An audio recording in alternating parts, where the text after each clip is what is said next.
90,2 Radio Diana FM masih bersama dengan kita di gelaran muhasabah malam hari ini. Sekali lagi, muhasabah Diana FM tidak bermaksud untuk menggurui siapapun. Muhasabah Diana FM tidak bermaksud untuk menceramahi siapapun. Muhasabah Diana FM adalah hanya sebagai sarana berbagi dari kecilnya ilmu yang kita miliki. Sahabat muslim yang dirahmati Allah Subhanahu wa taala. Kita masih berbicara di seputar masalah terangkanlah hati agar kita mendapatkan hidayah ilahi. Kita kembali ke tema kita dulu, sahabat muslim. Dan kita berdoa untuk kita semuanya, baik untuk diri kita maupun untuk sahabat-sahabat kita yang lain. Semoga kita semuanya mendapatkan hidayah dari Allah Subhanahu wa taala dan diberikan hati yang terang dari kegelapan hati kita masing-masing ya. Karena di season berikut ini saya akan coba memberikan contoh-contoh dari hati yang sudah mati, hati yang gelap, hati yang dulumat, hati nu kudu di omean, hati nu kudu dibawa ke bengkel. Ya, jadi hati yang memang harus segera diperbaiki apabila sudah mengalami kondisi seperti ini. Sahabat muslim, ciri dari hati yang sudah mati, hati yang gelap, hati yang amburadul. Oke. Yang pertama itu adalah dia selalu menolak tentang kebenaran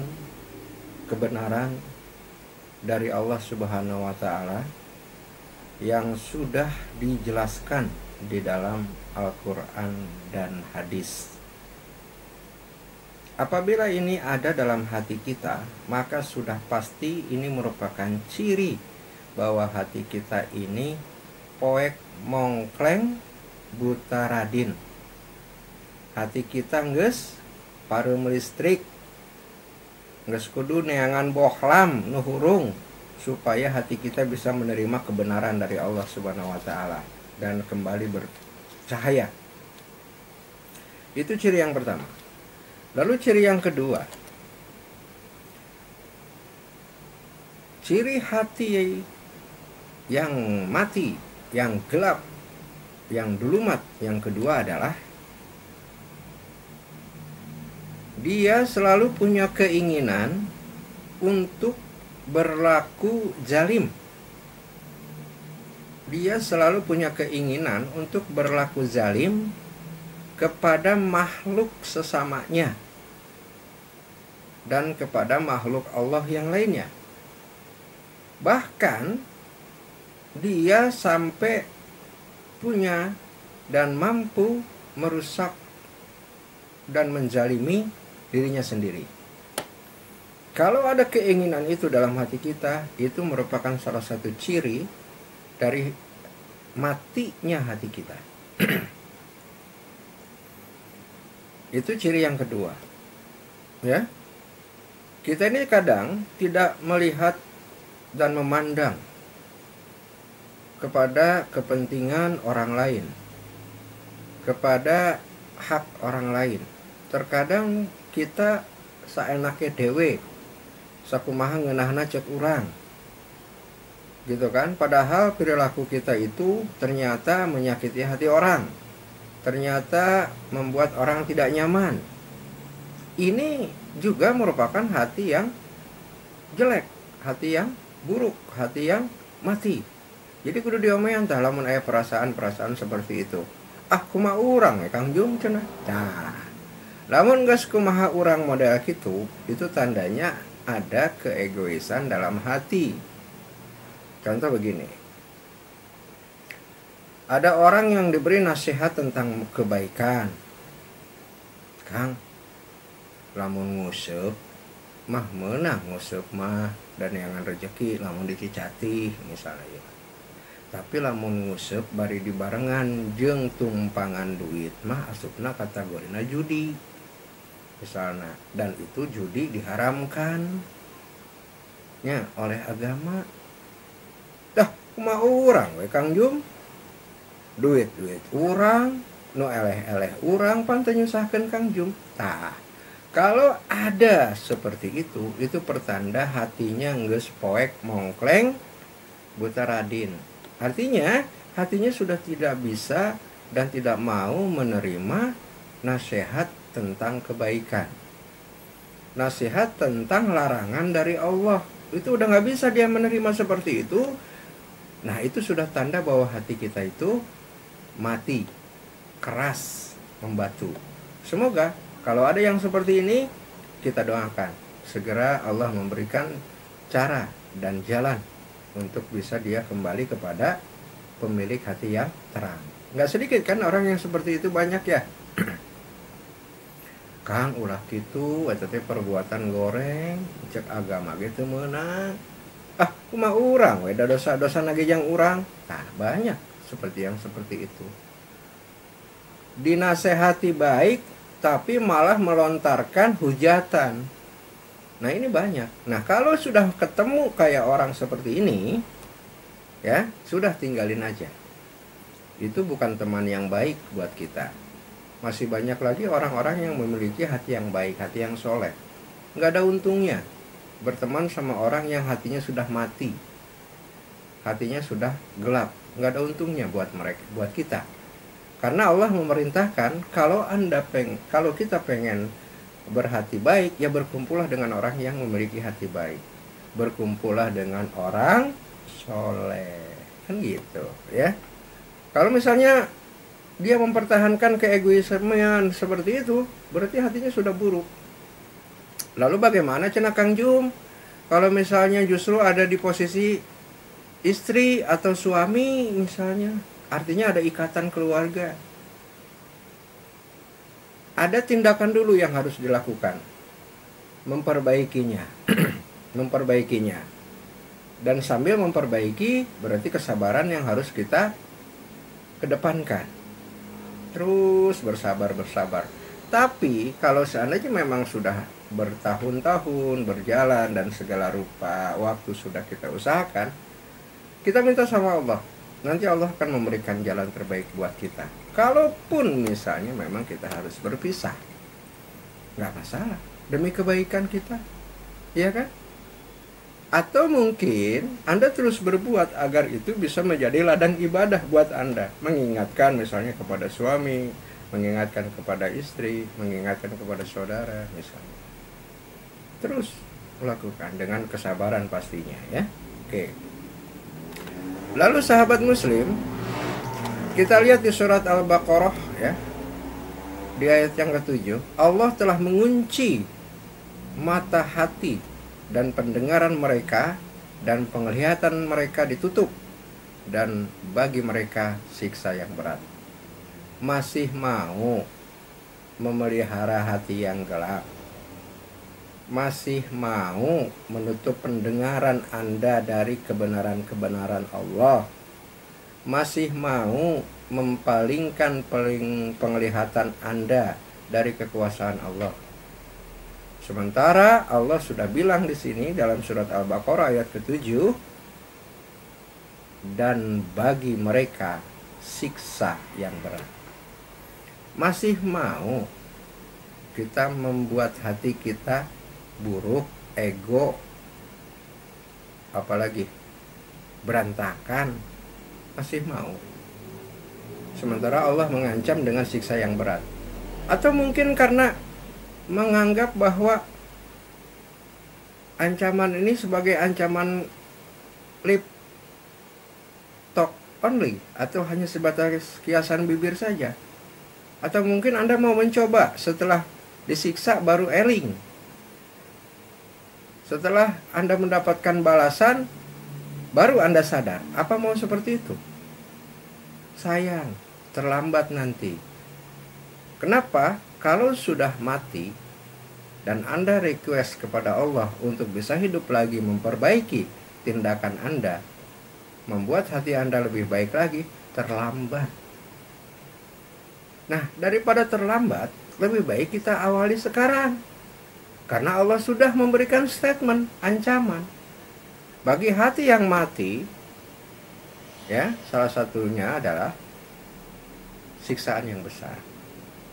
Katanya orang Islam, katanya beriman kepada Allah, sahadatna apal, sholatna dilakukan unggal poe, puasana dilakukan.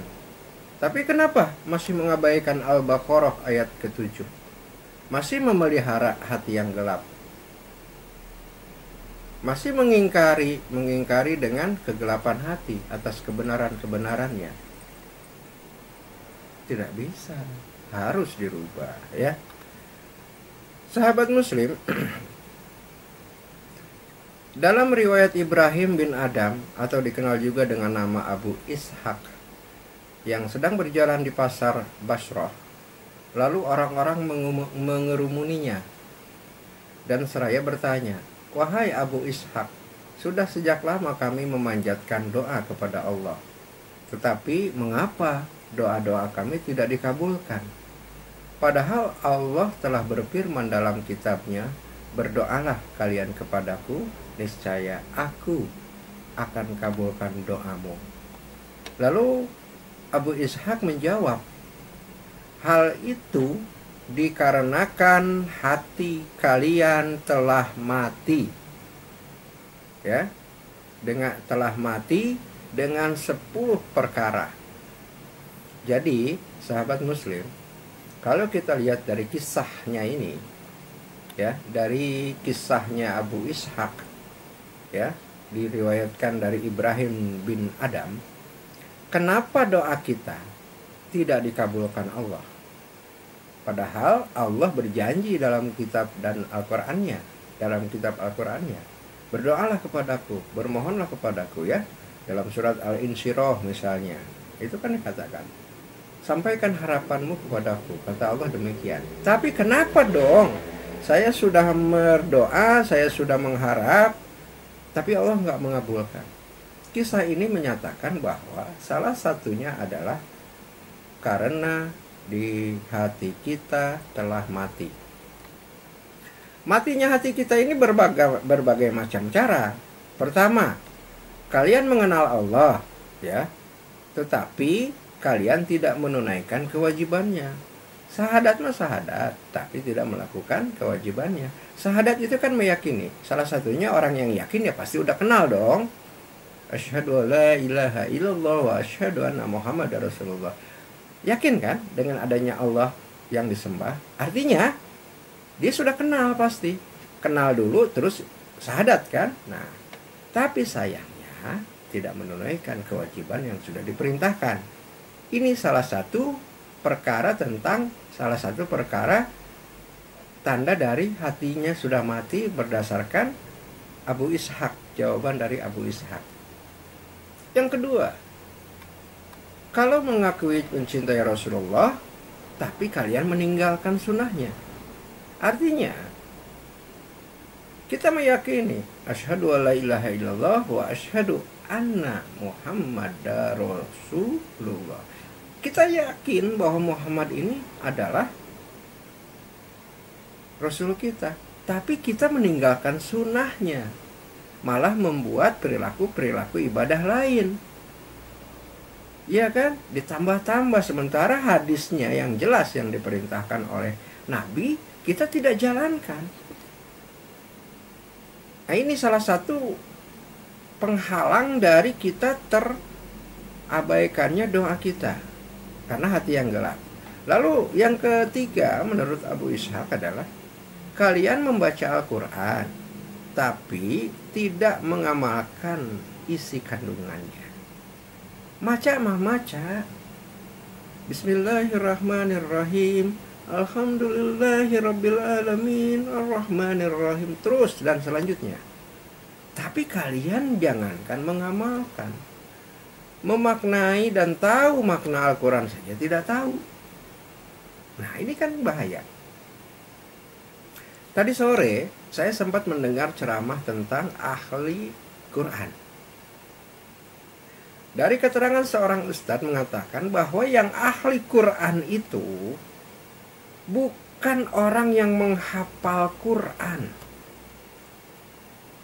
tapi orang yang mau dan terus mempelajari Quran dan memaknai, mengkaji Quran itu dan diterapkan di dalam amalan-amalan kehidupan dia sehari-hari. Itu yang disebut dengan ahli Quran. Dan menghafal pastinya diberi kesempatan sampai udah usia berapa nih? Misalnya usia 50 tahun, masih ada waktu lah untuk menghafal dan menjadi ahli Quran. Kenapa demikian? Karena ahli Quran mendapatkan pintu yang berbeda di surga. Ahli Quran mendapatkan tempat yang berbeda di surga. Itu Allah yang bilang, bukan cuma aditya. Jadi walaupun sekarang kenapa tadi di awal saya sampai keras berbicara, ken bae huisan oge, ken bae enggeus bangkotan oge, ken bae enggeus kolot oge, sok urang pelajari agama. Tah nu ngaranna agama teh pasti mempelajari Quran dan hadis. Kulutruk weh maot urang teh keur mempelajari Quran dan hadis, surga kata Allah. Kenapa? Karena mempelajari hadis, mempelajari Al-Quran itu tandanya dia ingin dekat dan selalu dekat dengan Allah. Mati dalam perjalanan kita mendekatkan diri kepada Allah, maka jaminannya sudah pasti surga. Asalkan dalam proses kita mendekatkan diri kepada Allah dengan mempelajari Al-Quran dan Sunnah, itu memang berdasarkan karena Allah Subhanahu wa Ta'ala. Saya diperintahkan sama Allah untuk mempelajari Al-Quran dan mengamalkan di dalam kehidupan saya. Saya diperintahkan untuk juga mempelajari hadis dan mengamalkan dalam kehidupan saya. Ini saya lakukan karena Allah Ta'ala. Mati karena surga. Dia kan? Nah, itu ya. Lalu yang ketiga menurut yang keempat menurut Abu Ishaq adalah kenapa doa-doa kita ini tertolak? Karena hati kita yang gelap tadi adalah diantaranya poinnya adalah kalian ini banyak diberikan nikmat sama Allah, tapi kalian ini tidak mensyukurinya. Ini kata Abu Ishaq nih, bukan kata Jumaditya, ya kan? Loba orang teh dibere nikmat eta mah rek anu dina anggota tubuh urang, arek di luar anggota tubuh urang, tapi urang teu nyukuran. Malah urang ngabalahinya, malah kita melalaikannya. Ieu mah kumaha ieu gaji sakieu teh mahi, yang mayar itu mayar ieu mayar itu tuh. Lain alhamdulillah ieu. Alhamdulillahirabbil alamin. Ya Allah, terima kasih Engkau sudah memberikan rezekimu melalui bentuk uang gaji. Semoga hamba bisa memanfaatkan uang ini di jalan Engkau. Suruh keluarga sedekahna, ya kan? Kasih nafkah ke istri anak, dikonsepkan dengan baik. Teu kudu ngiridit lah, ari memang orang bisa meuli mah. Kita bisa meli anyar, meli second, no penting jauh dari riba.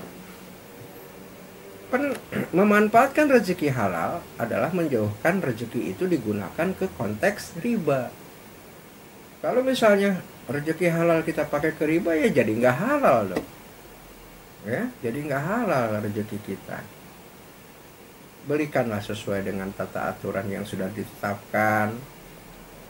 Tong kabobodo tingali kasamaran mata nanti ngudag-ngudag hawa nafsu tika memelaan gitunya.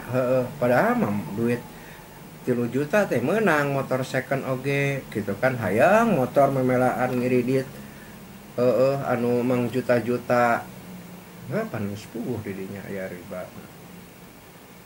kan gitu. Artinya yuk kita kembalikan kepada porsi pemanfaatan uang yang halal, digunakan juga kepada hal yang halal gitu.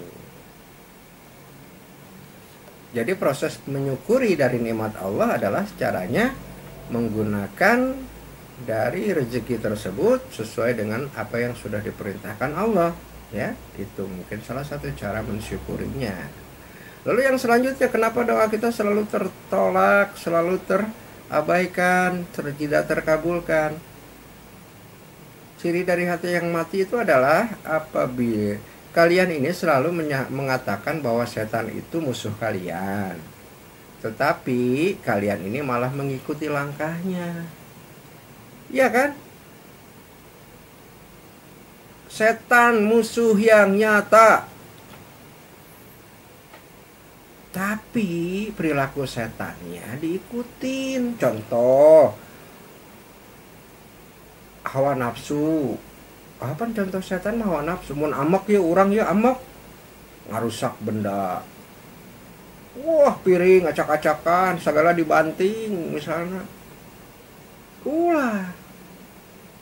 Perilaku emosi yang tidak terkendali itu adalah perilaku emosinya setan. Lalu bagaimana cara mengendalikan emosi kemarahan kata orang Islam atau menurut Islam? Islam mengajarkan kepada kita, kalau kita sedang marah, lain mabetkeun gelas, lain mabetkeun piring, lain mabetkeun panci, lain ngadobrak pantok, lain mepuskeun TV, lain ngalungkeun mic, lain ngalungkeun komputer, lain melukai diri. Tapi pada saat emosi yang diajarkan dalam Islam, pertama, di saat kita sedang emosi, sedang berdiri, Anda sedang posisi berdiri, maka duduklah Anda. Tapi kalau misalnya Anda duduk, nafsu Anda masih belum terkendali, Anda bisa rebahan dan sambil berzikir, astagfirullah al-azim, astagfirullah al-azim. Anda rebahan. Itu cara yang dianjurkan. Pada saat kita emosi adalah duduk, masih teka ubaran kudiuk, ngagoler sambil berzikir. Masih kena tega gitu, ambil wudu,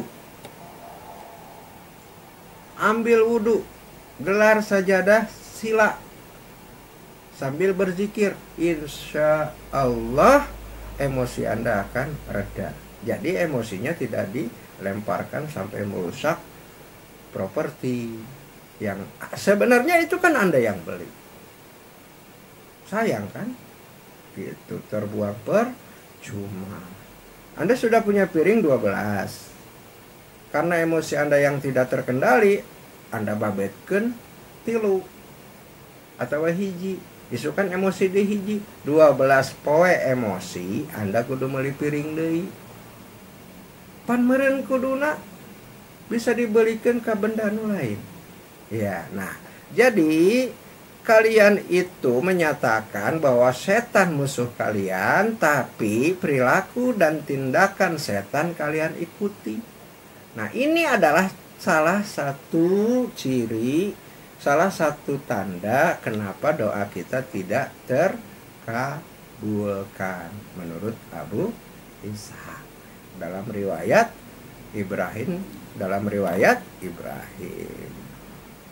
Nah, yang selanjutnya, kenapa doa kita selalu tertolak? Kalian ini percaya surga itu ada, tetapi kalian ini tidak berbuat amal untuk mengantarkan kalian itu ke surga. Iya kan? Tadi kita di awal sudah dibahas dengan begitu detail. Setiap manusia punya impian, setiap manusia punya harapan, setiap manusia punya keinginan. Kalau mati nanti, pada saat kehidupan abadi diberikan kembali sama Allah untuk kita pengen hidup abadinya di surga. Tapi sayangnya, amalan-amalan untuk bisa mengantarkan kita ke surga, malah kita tidak lakukan. Lucu. Hanya sebatas keanganan saja. Begitu. Hanya batas angan-angan saja. Jadi sayang ya. Sayang sekali kalau seandainya kita keinginan bersurga, tapi kita tidak mau melakukan amalan-amalan untuk membuat diri kita terbawa atau menuju ke arah surga. Yang ketujuh, kalian adalah mempercayai neraka, tetapi kalian tidak lari dari panasnya siksaan neraka. Artinya, malah jalan-jalan menuju neraka kita malah lakukan. Nah, ini salah satu ciri bahwa kita itu, doa kita itu tertunda. Lalu yang kedelapan, kalian mengakui bahwa kematian itu benar adanya, tapi tidak mempersiapkan diri untuk menghadapi kematian. Ya kan? Ya, Kang Jung udah pasti maut, tapi kita tidak mempersiapkan diri kematian. Bagaimana caranya untuk bisa mempersiapkan diri kematian adalah dengan berbuat baik, menjalankan perintah dan menjauhi larangan Allah sesuai dengan Al-Quran dan hadis. Lalu yang kesembilan, kita ini selalu sibuk mengurusi kekurangan orang lain, tetapi kita ini lupa untuk mengurusi kekurangan diri kita sendiri. Nah, ini banyak sekali dalam lingkungan kita ya. Jadi lain kali kita nggak usah lah urus kekurangan orang, kita urus dulu kekurangan diri kita agar bisa lebih baik, agar kita bisa menjadi contoh untuk orang lain. Yang ke-10 adalah kita ini menguburkan jenazah, tapi kita tidak mengambil pelajaran dari peristiwa penguburan jenazah tersebut. Jadi kita menguburin jenazah tuh nggak ada efek atau nggak ada dampak secara psikologi kepada diri kita untuk kita bisa mengingat bahwa nanti pun saya akan seperti itu. Maka apa yang akan saya bawa setelah saya masuk ke liang lahat? Ini nggak ada dampak kepada hati kita untuk merubah diri bisa menjadi lebih baik dengan banyak menguburkan jenazah.